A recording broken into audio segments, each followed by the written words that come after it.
¿Me Buenas escucha? noches, profe. Sí, profe. Bueno, muchas gracias. Vamos a iniciar ya con la sesión del día de hoy.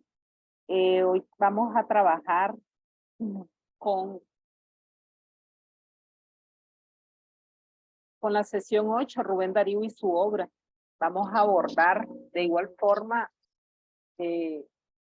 la obra Azul, el contexto histórico y las temáticas predominantes en la obra de Azul. Hay un video complementario especial sobre Rubén Darío y está la lectura del Rey Burgués, que de alguna manera en la clase anterior yo estuve hablando acerca de este cuento. Y está una lectura complementaria de los cuentos de Azul. Entonces, en la sesión 8 hay un ejercicio exactamente de 3 preguntas donde tiene un acumulado de 5 puntos. Ya lo visualicé, algo sencillo. Entonces, me gustaría que de igual forma ustedes visualizaran, como siempre les pido, visualicen cada uno de los videos que están en la plataforma. Que yo siempre estoy buscando como presentarles algunos aspectos más relevantes también de la sesión. Es bueno también que ustedes se familiaricen con la información que está en la plataforma. Aquí está compartiendo pantalla. Me gustaría que me digan si ustedes la están visualizando. Sí, profesora. Gracias. Dentro de la lectura, el contexto histórico de las temáticas de Azul, va un poquito sobre lo que nos presentan. Ando un poquito afectada de la garganta porque se van a escuchar como ronca. Bien, entonces, lo que es el contexto, sabemos que la publicación de Azul se da exactamente Chile, Valparaíso, Chile, exactamente en el año 1888, cuando Rubén Darío va llegando, ¿verdad?, a Chile, es exactamente en el año 1886. Sabemos que hubo una guerra conocida, ¿verdad?, en el Pacífico, en 79 y 1884, entre Perú y Bolivia. También otro aspecto importante remarcar que en la etapa en que Darío está en Chile, Chile ha conquistado en ese momento el monopolio del salitre, un elemento que es indispensable para toda la fabricación de explosivos y de igual forma para la agricultura. En esta circunstancia de la riqueza que se vive, hay grandes transformaciones sociales y costumbres. Mientras los pobres viven mal, las clases pudientes llevan una vida de ostentación. Y nuestro poeta inserto en este ambiente de contradicciones sociales tiene que luchar y enfrentarse entre varios escritores venidos de varios países del mundo, entre ellos París, Londres, que estos escritores prácticamente formados para satisfacer los gustos de la burguesía local. En ese ambiente Darío tiene que enfrentarse a muy temprana edad, a los 21 años, como un hombre de letra. En ese ambiente polarizado, dentro de una sociedad remarcada burguesa, Darío conoce a grandes contrastantes experiencias. Así en esa misma circunstancia, él conoce y establece una amistad en Santiago de Chile con Pedro Balmaceda, que prácticamente es el hijo del presidente. Y por esa gran influencia que tiene de amistad con él, es donde él se oportunidad de relacionarse con estos intelectuales chilenos y franceses, y asiste a algunas funciones en el teatro municipal. Se le da la oportunidad de recorrer cada una de las avenidas de los palacios y en Viña del Mar almuerza con el presidente. Este joven poeta, viendo de largo el panorama, una alta sociedad difícil de conocerla, afirma más tarde que es seria y absolutamente aristocrática. En efecto, la capital chilena vivía el derroche de la ciudad burguesa moderna, la preferencia por los objetos de lujo, la tendencia a la recreación de los sentidos y la vida superficial, y el consumo santuario. Y también Darío era un escritor marginado por el sistema. Le estaba dada la posesión de una jactanciosa. Yo no sé si recuerdan que en la sesión anterior también yo menciono que el primer cuento que aparece en el libro Azul es El Rey Burgués. En El Rey Burgués, Rubén Darío prácticamente de alguna manera se manifiesta cuando él aparece como poeta marginal y es relegado a estar sosteniendo el manubrio de algo para cantar o para ser observado a costa, ¿verdad?, de recibir pan. Y en esa circunstancia fallece. Entonces, él utiliza una metáfora muy fina y él se ubica ahí como poeta marginado. Mientras los autores hacen hazaña y enaltecen a la gran sociedad chilena, Darío no, Darío hace una denuncia social. En este Valparaíso, en cambio, su amistad con el doctor Lorca, que era un médico líder de los obreros, permite conocer a los harapientos y a los investigadores del puerto, con quienes se identifica plenamente. Él escribe el cuento El Fardo. No sé si en algún momento ustedes han conocido el contenido de lo que es el fardo, y ahí prácticamente Darío hace la presentación de su libro. Les voy a leer un poquito lo que es el fardo y ustedes se van a dar cuenta del contenido, cuidando siempre su lenguaje. Y él dice, allá lejos en la línea, como trazado con un lápiz azul, que separa las aguas y los cielos, se iba hundiendo el sol, con sus polvos de oro y sus torbellinos o chispas purpuradas, como un gran disco de hierro candente. Ya el muelle fiscal iba quedando en quietud.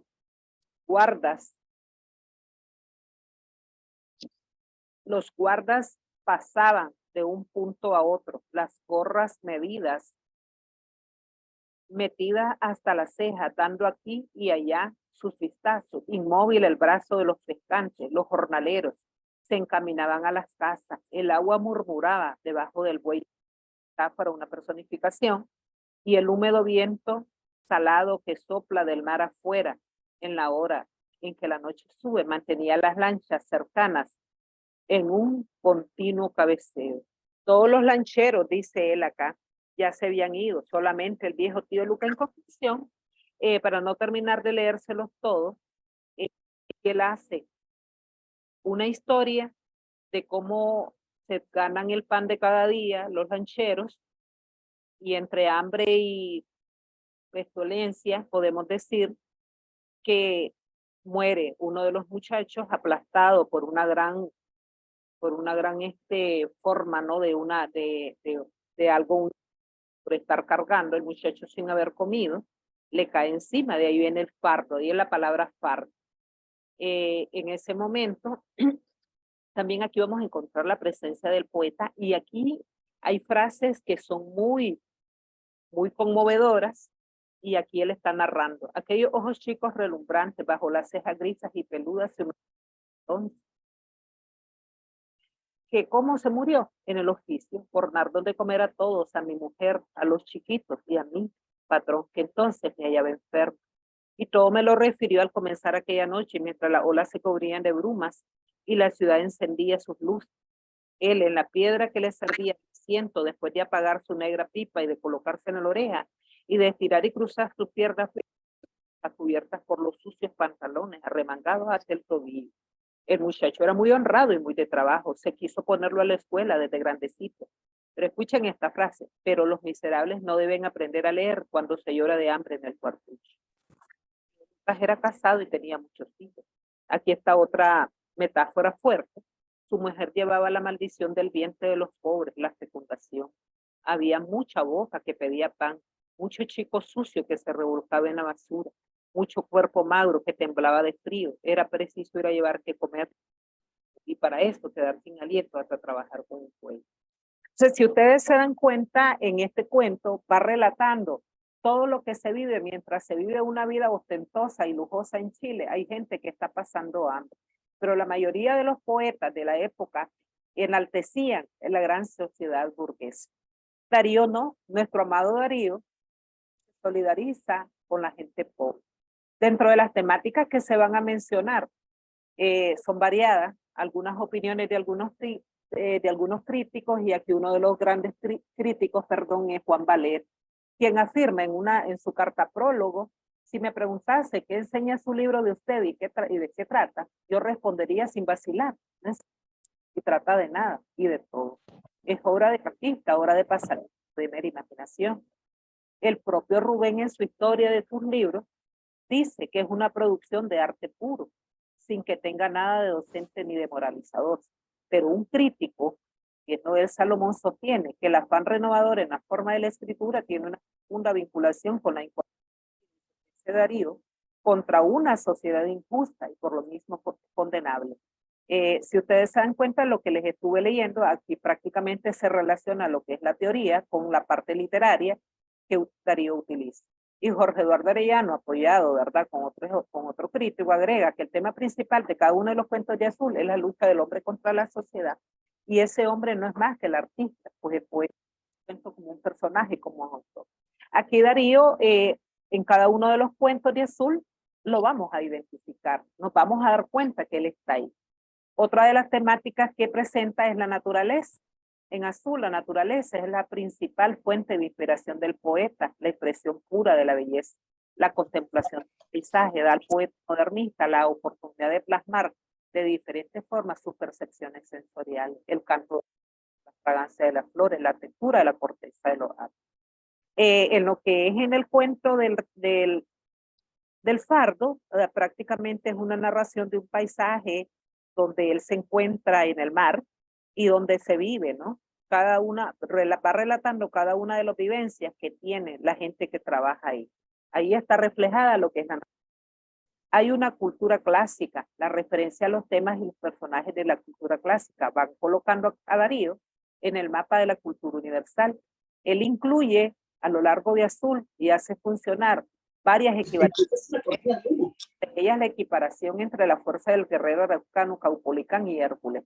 Nosotros lo identificamos, ¿verdad?, en el poema Caupolicán, donde él hace mención de aquella cultura clásica, del toqui, el toqui, que clama la conmovida casta. Ahí encontramos también la presencia de el hombre fuerte, va narrando. En Azul son predominantes las menciones a temas de la mitología grecolatina, los personajes fantásticos. Lo vamos a identificar en el cuento de la ninfa, en el cuento del sátiro sordo, por ejemplo, también en el cuento del velo de la reina Mat, que aquí no se menciona, pero sí lo vamos a identificar. También en el rubí lo vamos a identificar con los gnomos, con los enanos que tratan, ¿no?, de una dama, y de ahí es donde sale el rubí. Las figuras de dioses y semidioses, las esculturas y vasijas de estilo griego que también estas se narran en el cuento del rey burgués.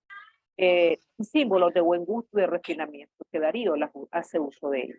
También está presente el arte. En los textos de Azul hay una gran valoración de la como una actividad libre, respetable y como hecho importante en la vida social.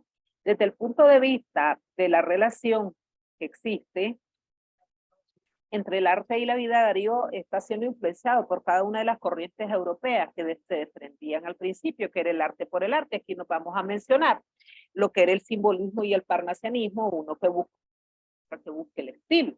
Esta estética que se da o que se propone hace una desvinculación de las obras de arte de la realidad de la época. Es decir, tiene un propósito y es intervenir directamente con la vida real. Pese a que él utiliza un lenguaje muy refinado, jamás se aleja de la vida real. Y lo miramos la vida real tratando del comienzo. Se dice en el cuento del Fardo, como se los inicié, allá lejos, en línea, como trazada con un lápiz azul que separa los aguas y los cielos. Ahí encontramos en Darío un lenguaje refinado, meramente refinado, y está el arte, ¿verdad? El arte de su escrito. Otra cosa importante es la belleza. El valor supremo de la estética se manifiesta de formas diferentes, donde él narra la belleza física de las mujeres o de las ninfas, la figura de la mujer emblemática, la mujer misteriosa, atraída, ahí está presente. La manifestación más importante es la que se logra a través del arte, más aún el arte bello, el que se logra conmover y evocar los sentimientos de la audiencia. Puede verse también otros conflictos entre la belleza y el arte de la vida. Por ejemplo, en la muerte de la emperatriz de la China, él menciona, el busto es tan bello y termina fascinando de tal manera al escultor que su esposa siente que está compitiendo. Finalmente la mujer termina destruyendo el busto para eliminar esa competencia. La conclusión es que la perfección y la belleza del arte no se pueden equiparar. Entonces la única solución es destruir una obra de arte. Ahí también la encontramos identificada en lo que es el rubí. Dice que el rubí no puede ser falsificado, que no se puede falsificar la naturaleza, que la naturaleza es única, dice Darío. Entonces ahí se hace de lo que es el rubí, lo vamos a identificar también en el estilo y la belleza que él utiliza para hacer sus narraciones. El artista en la sociedad burguesa, en azul, critica la posición de él en la sociedad. En varios cuentos se encuentra el menosprecio de los poderosos por la labor de los artistas, principalmente el de los, por ejemplo, el rey burgués. El rey simboliza el poder político y económico, condena al poeta a trabajar, activando una caja de música para entretener a su corte. No quiere escuchar su poesía y ridiculiza el trabajo artístico al reducirlo a un mero entretenimiento. Habla también de lo que es la creación. En varios de los textos de Azul, Darío narra el proceso creativo del artista. En el busca, es una de las poesías. Un joven artista sube a la cima del cerro para buscar las impresiones que le sirven como un tema para el arte. Los relatos que en Chile él va narrando son una sucesión de momentos en la creación artística.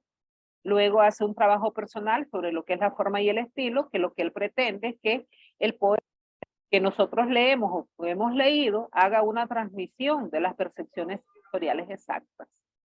Habla de lo que es la modernidad. Darío tiene una perspectiva compleja sobre las consecuencias de la modernidad en América y menciona que América se debe de incorporar al sistema mundial capitalista de manera muy desigual. Algo que quiero mencionar acá, que uno de los cuentos que se debe de analizar a profundidad, y es el cuento Cantemos al Oro. Cantemos al Oro, y él lo hace como una letanía. Y dice, ¿por qué el cuento de la canción del oro es una letanía? En determinado momento podemos preguntarnos eso. ¿Por qué? Porque él quiere remarcar. La canción del oro dice, cantemos al oro, cantemos el oro. Y lo menciona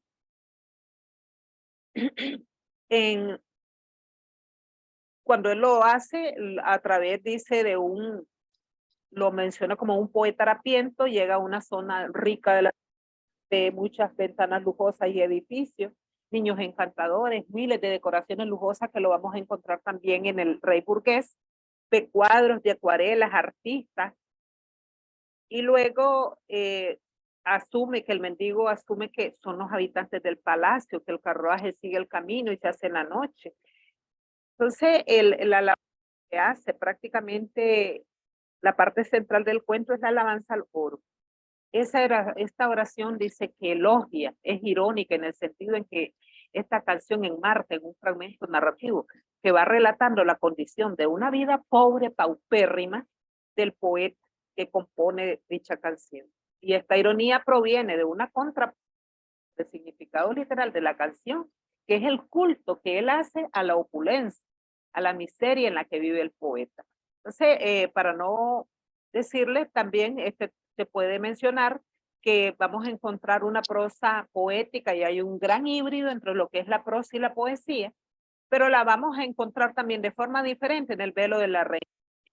Aquí hace un uso de la sintaxis y el ritmo de las oraciones, siendo influenciado por las características de la poesía. Entonces, de acuerdo a lo que les he mencionado, prácticamente nos vamos a dar cuenta de que Darío está ahí. Pero ¿en qué contexto realmente vamos a encontrar esta situación? Yo preparé algunas diapositivas, además de lo que ustedes visualizan ahí, y se las voy a compartir.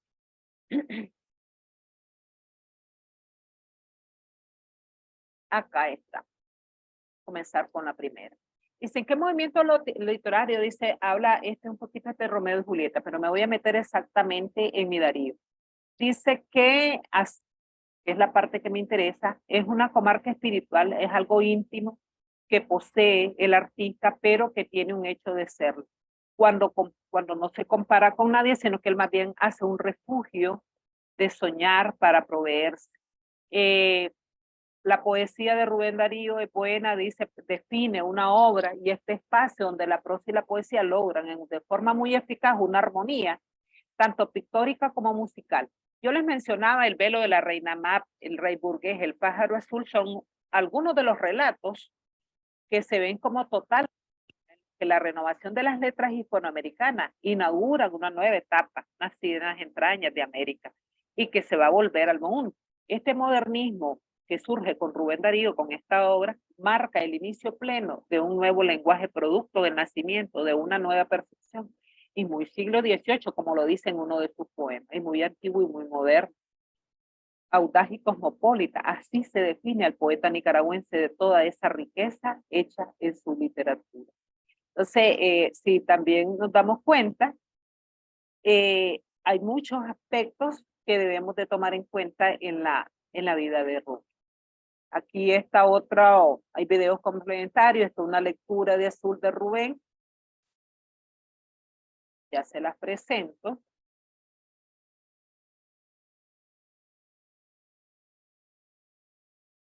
Entonces dice, muchas son las narraciones cortas que Rubén Darío, de viajero consumado, fue escribiendo con el paso de los años aquí y allá, en Nicaragua, en Chile y en Argentina. Aquí va mencionando, ¿verdad?, cada uno de los lugares donde tuvo su... Mientras él iba haciendo su carrera en el género de la poesía, Darío fue ante todo poeta. Si estuvimos analizando en el encuentro anterior, miramos la faceta de Darío como hombre, miramos a la faceta de Darío como diplomático, como representante de nuestro país, ¿verdad? Y como periodista, donde les mencionaba el cuento del pájaro azul, que es una narración que hace Darío, que anda haciendo cobertura periodística, y lo utiliza de una manera muy eficaz, donde él menciona y narra cómo fue el muerto, pero que si nosotros analizamos el cuento, ustedes a lo mejor nunca se les va a imaginar que realmente están narrando el muerto de algo. Sin embargo, Darío lo hace. Entonces, dice acá, quiero decir con esto que Darío fue ante todo poeta, para que se pueda escoger, dice, dentro de la parte irregular, la producción cuentística, 2 o 3 docenas de escritos de excelente calidad. No es por eso en vano que Darío va a marcar un antes y un después en la literatura, en la parte castellana, sino que más bien entra en los límites del realismo y del naturalismo, como un cuentista, que es una faceta que nos interesa hoy. Se alza a modo de puente en la parte de la comparación entre el norteamericano Edgar Allan Poe y los narradores ingleses y franceses del siglo XIX, a los que tanto nos admiraban. Recuerden que Edgar Allan Poe era un estadounidense que escribe narraciones extraordinarias que en la actualidad son los cuentos que han inspirado para crear películas de terror. Aquellos que han leído se van a dar cuenta que ahí aparece el cuervo y otros cuentos, y que le han servido, ¿verdad?, para ir a la puesta en escena como tal. Bien, no sé si tienen alguna pregunta sobre lo que he estado desarrollando. Los invito a que lean los materiales y por favor me envían la captura. En la clase anterior estuve con una gran cantidad, bueno, gracias a Dios hoy tengo 38, la vez pasada me afligí porque solamente tenía 22 personas fueron las que se conectaron. Hoy dejé la asistencia para los que están preocupados por su asistencia. Lo hice en base a lo que ustedes me enviaron, a sus capturas de pantalla. Entonces no sé si tienen alguna pregunta, yo los escucho.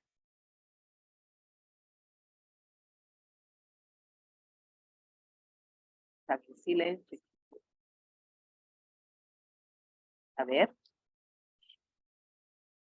No sé si tienen algo que decir porque prácticamente estamos a unos cuantos minutos. ¿Tiene alguna pregunta? A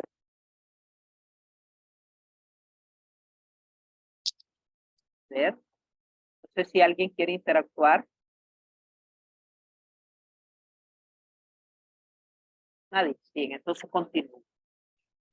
Otro aspecto que es importante mencionar, que Darío, en el caso de Azul, cuando se trata de título como tal, aquí menciones el caso de Azul, un título que está inspirado en una frase de Víctor Hugo, el arte es azul, que se publicó en 1888 en Chile, hacen 2 revisiones la vida del autor, donde él expone algunos trabajos que se habían divulgado en la prensa chilena. En ese momento, por eso Juan Valera cree que realmente Darío citación de él, y después se da cuenta que Darío simplemente ha retomado algunos aspectos que no tienen nada que ver con el trabajo. Bien, entonces en aquella época, dice, la prensa era prácticamente el único sustento posible de los escritores latinoamericanos. Con Azul nace el modernismo, que es matizado después con una época, con la segunda publicación del libro famoso de Darío, que exactamente se publica en 1896. Esta obra dariana y otra obra que muy poco se analiza, que es Los Raros, es heredada en cierto